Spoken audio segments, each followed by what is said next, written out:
السلام عليكم ورحمة الله وبركاته. مرحبا بكم من جديد على قناة الاتصالات. اليوم جئتكم بحلقة تخص الايكلود، وسوف نحذف الايكلود من هاتف ايفون 5 او ايفون 5.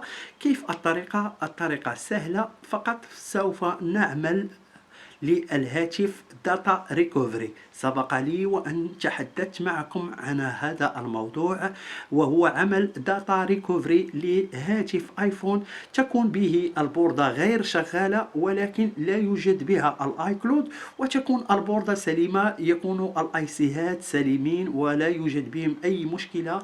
لماذا؟ لاننا سوف نقوم برفع هذه الايسيهات، وسوف نذهب بهم الى بوردة يكون عليها الايكلود، وسوف يشتغل معنا الهاتف بدون أي مشاكل. فقط لا تعمل تحديث للهاتف ولا تقوم بهذا العمل في المنزل. ما عليك أن تكون مختص في هذا المجال، مجال صيانة الهواتف. كيف هي الطريقة؟ فقط عليكم أن تتابعوا معنا في الفيديو، وسوف أضع لكم الفيديو السابق تحت صندوق الوصف.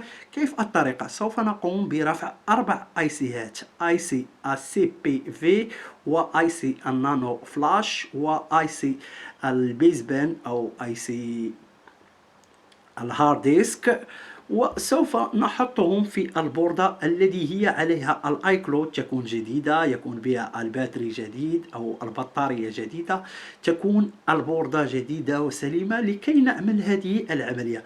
اليوم سوف أطبق هذه الطريقة على ايفون 5، كما سوف تتابعون معي. عفوا، إذا عجبكم الفيديو لا تنسوا دعمه بلايك، وإذا كنت تشاهد قناتي لأول مرة لا تنسى الاشتراك معي في القناة. شكرا لكم، هذا فضل منكم وليس أمر. شكرا لكم، تابعوا معي الفيديو بعد الفاصل. السلام عليكم.